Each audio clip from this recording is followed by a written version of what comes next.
કર્મ આટલું નડે. સગા સંબંધીઓમાં તમે કયો વિચાર કરો કે ભાઈ પાડોશીને તો દીકરા કેવા ડાયા છે, ઘરવાળા પણ બહુ ડાયા છે, મારે નથી તો એ ફેરવવાનું જ ભાઈ. એ તો આપણે ભાઈમાં બધા ભટકાણા છે એટલે એ ફરતા નથી. એટલે સંસારનો માર્ગ છે એ કર્માધીન છે, ભગવાનનો માર્ગ છે એ કર્માધીન નથી. એટલે મારે જે કીધું કે જેને પોતાનું કલ્યાણ ઈચ્છવું એને દેશકાળમાં બંધાય ન રહે. આપણને જન્મથી પ્રાપ્ત થયેલા દેશ અને કાળ એને માણસ બદલાવો હોય તો બદલાવી શકે. તમે જોવાનું બદલાવ્યા છે. આપણો જન્મ છે ઇન્ડિયામાં, કોઈ ગામડામાં નથી વર્ષે, અને તમે આવો તો કંઈ તમને દેશ તમારી વાહે ચોટો આવતો નથી અને દેશ બદલાવી શકાય.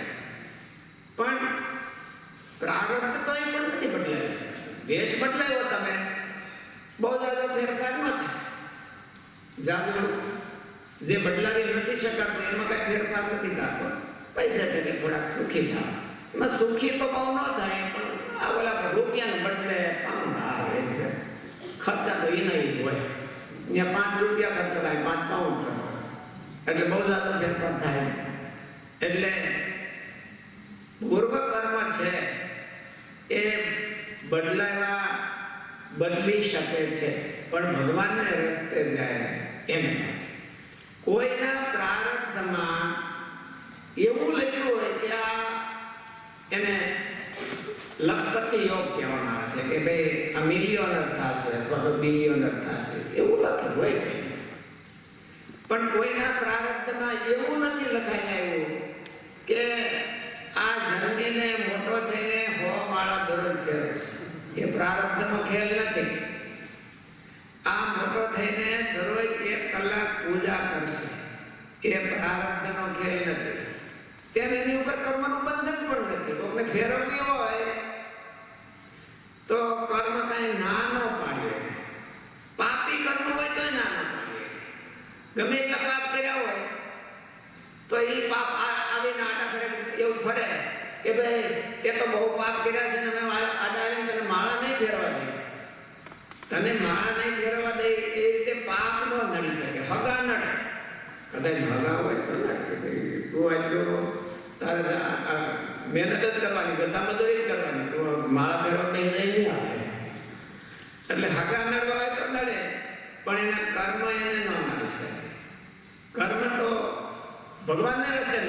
તમે એમ મનમાં વિચાર કરો કે મારે મિલિયોનર થવું છે તો નડે.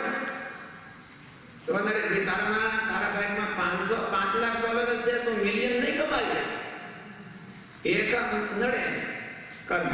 પણ તમે એમ કહો કે મારે 1 કલાક પૂજા કરવી છે, 100 માળા ફેરવવી છે, કે મારે આટલી કથા સાંભળવી છે, તો એમાં આપણા પાપ, પોતાના કરેલા પાપ પણ એમાં નડી શકતા નથી જો આપણામાં હિંમત હોય તો. એટલે મારે જે કીધું કે જેને કલ્યાણીએ જુઓ એને દેશકાળ બધા બદલાવી.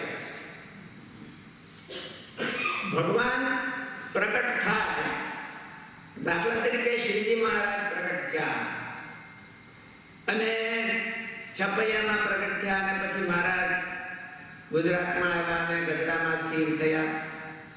ગઢડામાં બેસી અને 27-28 વર્ષ સુધી પોતાનું કાર્ય કર્યું, મિશન કાર્ય કર્યું આપણે, અને જીવોને કલ્યાણને રસ્તે લઈ જવા માટે એ મિશન સ્પ્રેડ કર્યું.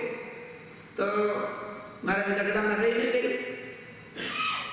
પછી ભલે ફરતા હોય પણ મોટે ભાગે મારા ગઢડામાં રહે અને બધા ભવ્ય સંકલ્પો કર્યા હોય અને મિશન સ્પ્રેડ કર્યું.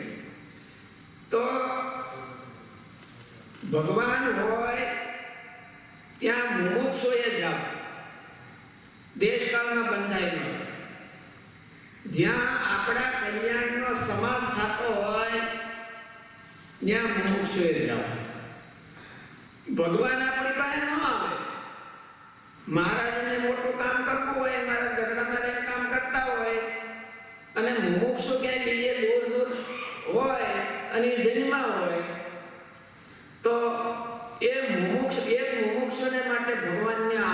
ભગવાન તો બહુ દયાળુ હતા, તો વનમાં ફરતા હતા ત્યારે તો બધા મુમુક્ષુઓને દર્શન આપીને એના કલ્યાણ કર્યા. પણ કોઈ કદાચ રહી ગયો હોય એની વાટ જોવે કે મારા માટે ભગવાન આવે તો એમ ન આવે.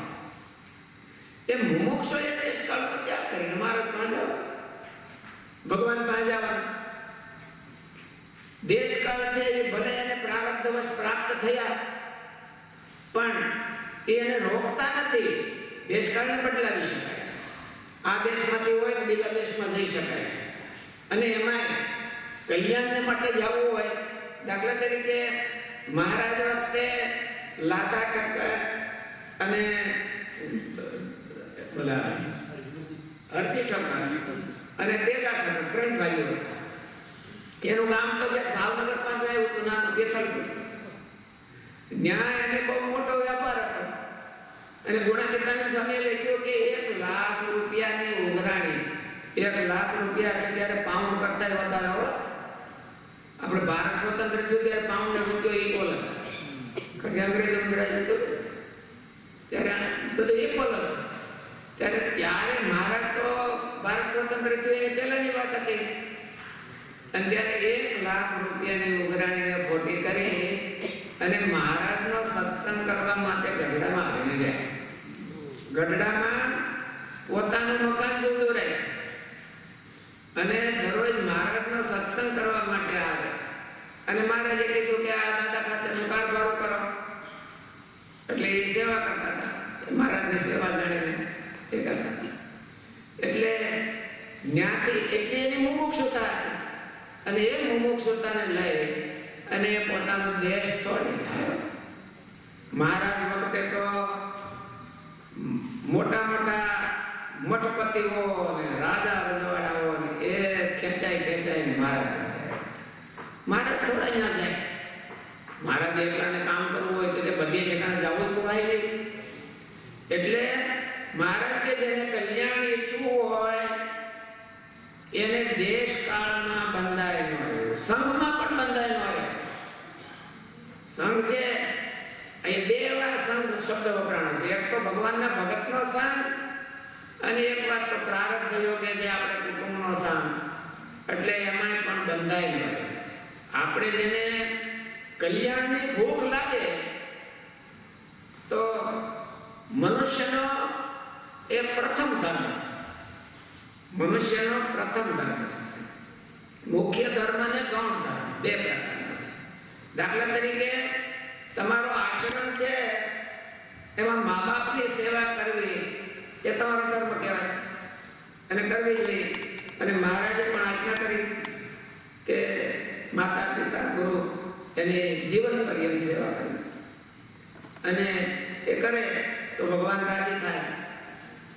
તો આ સાધુઓ બધા તો મા બાપને પોચવીને આવતા હોય તો કઈ એની જન્મ લીધો ને એની બધા એની જે મહેનત કરી અને કોલેજના પૈસા ખર્ચ્યા હોય તો એનું કઈ ફળ નહીં, પછી તેને કઈ પાપ ન થાય ન થાય. શું કરવાને ધર્મની ક્વોલિટી એક તો અસાધારણ ધર્મ છે અને એક તો સાધારણ ધર્મ છે. મા બાપની સેવા કરવી એ સાધારણ ધર્મ છે. પોતાના જીવનું કલ્યાણ કરવું એ અસાધારણ. મા બાપની સેવા કરવા તો હોય પોતાના જીવનું કલ્યાણ તો કરવાનું, અને સાધુ થાવ તો પોતાના જીવનું કલ્યાણ તો કરવાનું. અસાધારણ ધર્મ છે એને માટે સાધારણ ધર્મનો ત્યાગ કરવો પડે તો શાસ્ત્ર માફ. એટલે આ સાધુ પાપ નથી લાગતું.